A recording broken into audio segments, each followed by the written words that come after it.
So it was 6 months ago today that the Prime Minister, Rishi Sunak, made his 5 key pledges for the year. It just so happens, rather unfortunately, that today also marks the first time his approval rating has gone into negative territory on the Conservative Home rating, which is of Conservative supporters and interested parties. So whilst I'm often critical of the government, I think the PM's become rather an easy target because the pledges, which focused around the economy, the NHS, the small boats, have been affected by external factors that have made the Prime Minister's task harder. The NHS is still recovering from the pandemic. It's suffering from strikes. Doctors, even well-paid ones, seem to be thinking that they should walk out. Inflation has become entrenched because of the inept monetary policy of the Bank of England. And in terms of migration, the Court of Appeals just overturned the High Court's ruling on Rwanda, while the House of Lords is busy gutting the illegal migration bill. It really isn't the Prime Minister's fault. Sometimes politicians cannot deliver, even when they make their best efforts. However, my panel's back, and I'm sure they may well disagree with me, former Brexit Party MEP Ben Habib and the author and broadcaster Michael Craig. Ben, well, Rishi's doing his absolute best, and he is beset by obstructionism from various blob-like quarters. Well, for the first time, I find myself at odds with you, Jacob, if I may say so. Rishi is squarely responsible for having broken the economy.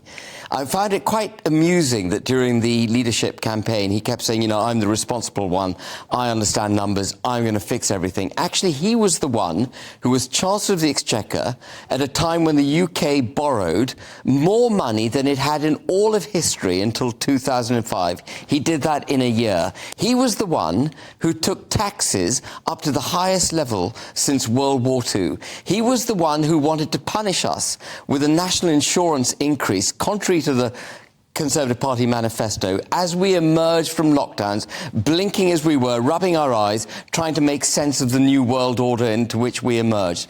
Rishi Sunak, I'm afraid, is squarely at the heart of the problems that the country faces. And the promises he made are disingenuous. And the reason I say that is because he made 2 in particular. One, that he would grow the economy, and the other, that he would reduce debt. No government in history has ever reduced debt.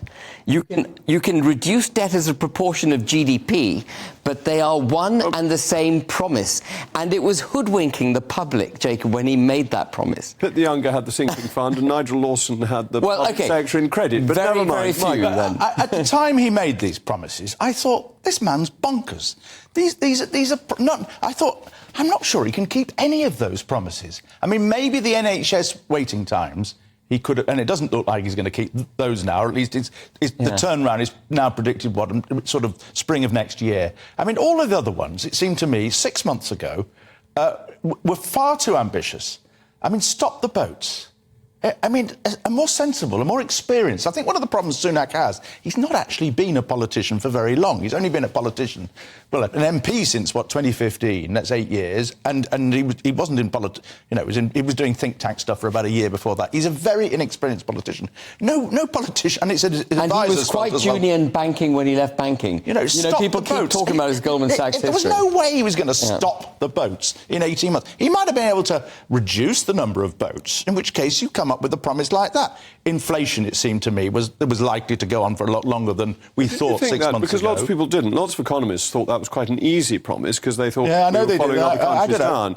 But the Bank of England is surely more responsible for that than Rishi Sunak. And cutting the debt. I mean, as Ben says, cutting the debt. Now, reducing the annual debt, the annual PSPR, that may be a target you can achieve. And cutting the debt as a percentage of GDP was, I think, what he meant. Exactly. But he didn't say that. He didn't say that, though, did he? And whoever drew up that list of promises should be sacked. And Sunak has got a lot to answer for. He's going to do him, you know, it's going to humiliate him. Yeah. Well, the only problem is, when have these promises got to be achieved? End of this year, by the election? Either way, it's quite likely he'll get there'll be a whitewash for the other side. The real problem, I think, the Prime Minister has, is that he's absent of ideas.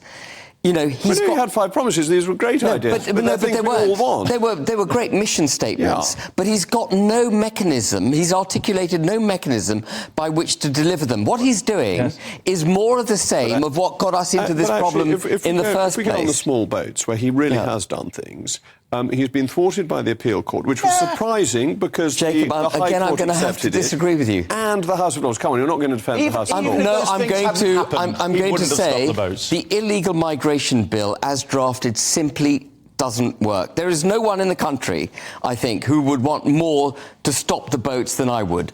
But there's a carve-out for the European Court of Human Rights in the illegal migration bill. In the first instance, it directs the Home Secretary to detain and deport people who enter the country, and then it gives her a carve-out if the ECHR should disagree.